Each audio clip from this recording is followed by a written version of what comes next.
Hello and welcome to Plan B, a podcast about all the latest news and updates related to citizenship by investment by CS Global Partners, a London headquartered legal government advisory and marketing firm.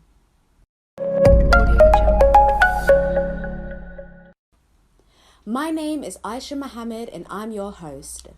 In our last episode, we spoke with Mr. Gregor Nassif, the president of the Dominica Hotel and Tourism Association and the director and owner of Secret Bay in Dominica, an eco-luxury resort funded by the Citizenship by Investment program.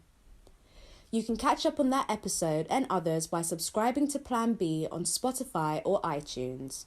You can also find an episode breakdown on our website at www.csglobalpartners.com and under the resources section. On today's show, we'll be talking about CBI-funded Jungle Bay, a resort and spa nested amongst lush tropical forests and overlooking crystal blue ocean in Dominica. But first, some CBI highlights and updates from this week. The World Bank will provide the Commonwealth of Dominica with $75 million to assist in transformation of the country's digital economy. The country's Minister for Digital Economy said that this will improve the way business is conducted in Dominica. In a press briefing on August 12th, the Prime Minister of St. Kitts and Nevis, Dr. the Honourable Timothy Harris, announced that the Federation will reopen its borders in October. This will allow for the resumption of air and sea commercial traffic carrying international passengers into the Federation's ports and the reopening of several CBI-funded hotels and resorts. And those are this week's CBI updates. On today's show, we welcome Sam Raphael, Dominican-born entrepreneur and sustainable development activist who is also the CEO of Jungle Bay, an award-winning adventure and wellness boutique retreat resort located on the Nature Isle of the Caribbean. Welcome to Plan B, Sam. For our listeners, can you describe the property? What does one see, hear and feel when they arrive at Jungle Bay? The name kind of says it all pretty much. They see a jungly island, certainly even before they arrive at the property, but Dominica is, it's just 1,000 shades of green. It's a rainforest island and we're nestled in the island, and then we overlook a fantastic bay. So we see the bay from virtually everywhere on the property. But the property is on a knoll, and we've preserved it as best as we could. Everything is constructed from earth materials, so it's all volcanic stone and tropical hardwoods with the shingles and that sort of thing. So it kind of has a very rustic feel to it, but it's done in a very tasteful manner. So we've got great swimming pools that overlook, as I said, the bay. We've got 2 yoga studios. We've got a wonderful spa with 13 rooms. We've got 2 restaurants that serve tremendous Caribbean and international healthy cuisine because we're positioned as a health and wellness property. And then we have the accommodation villas that are again all made of stone and wood and shingle, and they are all nestled overlooking the Atlantic Ocean. So that's basically what you see. Lots of tropical fruit trees. We try to create a sort of an edible environment, all organic. So when you walk out of your villa, you pick papayas, mangoes, guava cherries, and just all types of exotic tropical fruit. So it's a kind of still a garden of Eden, a paradise. We understand the idea for Jungle Bay came to you at a very young age when you were in the 5th grade. Can you tell us a little bit more about that? Yeah, as a lad, I went camping on a tropical, it's a rainforest island called St. John, and we stayed at a campground. And it just was so amazing doing all the hikes and learning about the environment. And so that stayed with me throughout my childhood. And so when I had the opportunity, I decided to come back to Dominica and to develop a campground. And so that's the genesis of Jungle Bay. But as it progressed and as I got deeper and deeper into the business side of it, it ended up being a little more upscale than the original campground that I had in mind. But I still kind of kept it very natural, kept it very much, a wilderness type feeling where people could come and reconnect to nature. You've adopted the concept of conservation and environmental preservation as your life's philosophy. How is this channeled into the creation of Jungle Bay? Well, again, we tried to keep everything as natural as possible. Certainly, Dominica is a rainforest island, and the more we preserve the island's pristineness, the more we preserve the plants and the wildlife of the island, that's the bigger the contribution is going to be down the road in terms of the island's development. So it's clearly a case of less physical development, as we say, is more for the island. And so it kind of lends itself to that philosophy. So I came back to Dominica and tried to, on a commercial scale, develop a brand of tourism that the island I thought was naturally, positioned for. And thus we came with Jungle Bay. And the project has done very well. It's evolved over time, but still keeping true to the environmental as a key focus. Other areas that are important, and again, back to my African Caribbean heritage, so to speak, try to develop Jungle Bay in a way where it's really built around the people, around the communities, and around the livelihoods of the people of the communities. And so the people of Dominica engage in traditional artisan type activities, a lot of rural agricultural activities. And so we created Jungle Bay as a vehicle to allow these people to preserve their way of life while earning their livelihood from providing supplies to the hotel. So we buy all of our produce and our fish and virtually everything we serve from the communities, and also other activities that the community are engaged in, whether it's dealing with herbs, because Dominica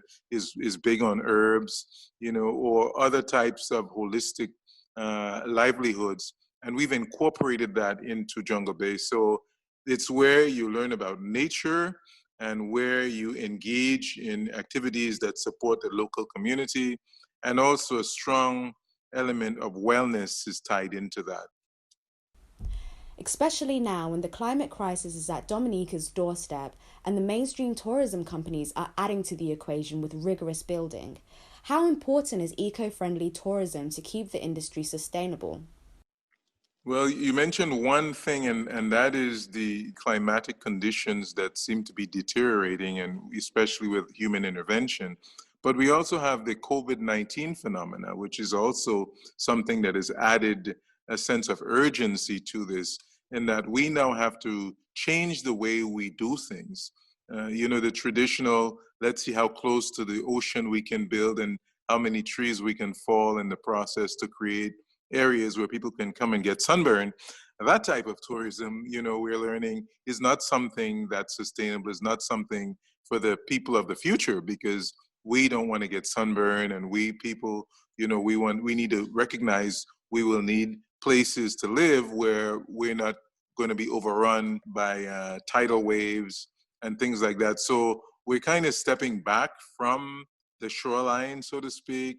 We're looking at our water flow in development, and we're looking at a number of things. And this is just overall, not even specifically related to sustainable practices, but just now, all developers need to move with some level of urgency towards the preservation of the environment. And so I think we were right on point in being in this movement early on. And now that we have COVID, I think the aftermath of the pandemic will be that people will again be looking for things that are natural and safe, and ways in which they can reconnect to nature. They want to go into a paradise that's free from stress and the challenges of the time. I think it's key, and this is becoming more commonplace, and hopefully we can encourage other players to follow suit. Jungle Bay is an approved project under the CBI program. When was it approved, and what does this mean? We got our approval in late 2016, and what that means is that persons who wish to be a citizen of the Commonwealth of Dominica and obtain a passport from Dominica, which allows for tremendous visa-free travel and security. Those persons can invest in Jungle Bay and be a part owner of this development and obtain their citizenship that way. And that means that down the road, they will be getting a return on investment, and they will have an investment to hold that ultimately, if they choose, they can, after 3 years, if they wish to, they can resell their investment and still retain their citizenship. So the Citizenship by Investment program has been a means to fund the development of the project financially. And also in exchange, we offer these investors a very secure investment. And they know getting into Jungle Bay that they're doing a lot of good for their bottom lines. They're doing a lot of good for themselves by obtaining citizenship to give them security and ease of travel. And they're doing a lot of good for the planet. Jungle Bay is now in full operation. What are the CBI investments you're receiving now being spent on? The Jungle Bay is, phase 1 is in full operation. Phase 2 is still under construction. So the investment that we're receiving is going towards the completion of phase 2, which we expect to complete and have fully operational for the start of 2020. So that's where the remainder of the investment is going. A couple of years ago, you said, "All Dominicans, we are the assets of this country, and it's about bringing us together and doing something about your country." And as a Dominican, do you see support from locals for economic citizens of the country? Well, it's something that people are beginning to express about more favorably now, because they're seeing the tangible benefits from the CBI program. I think universally in the Eastern Caribbean, pretty much CBI is accepted by the general population.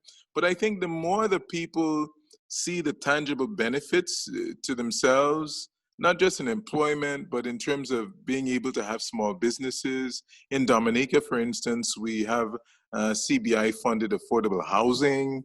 We have so much of our infrastructure being funded under CBI. As you may or may not know, we've been faced with a couple of hurricanes, and much of the recovery resources came from CBI. And so CBI resources being a tool to improve the lives of the people, and the people recognizing it. We see a gravitation, a movement towards the approval and acceptance of this as a means economic development for the island. So I think based on those things and based on my sentiment, that I get from the persons, I think there is a significant level of support for CBI.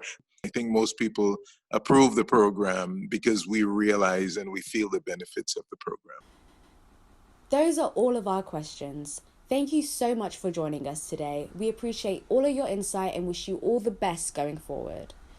This concludes the 8th and last episode of Season 2. If you have any topics or questions you'd like for us to discuss on Plan B, let us know and we'll be happy to have an expert address your concerns. We'll be back next month to kick off Season 3 with updates about all things CBI related. Until then, if you have any questions about CBI or would like to find out more, please visit www.csglobalpartners.com.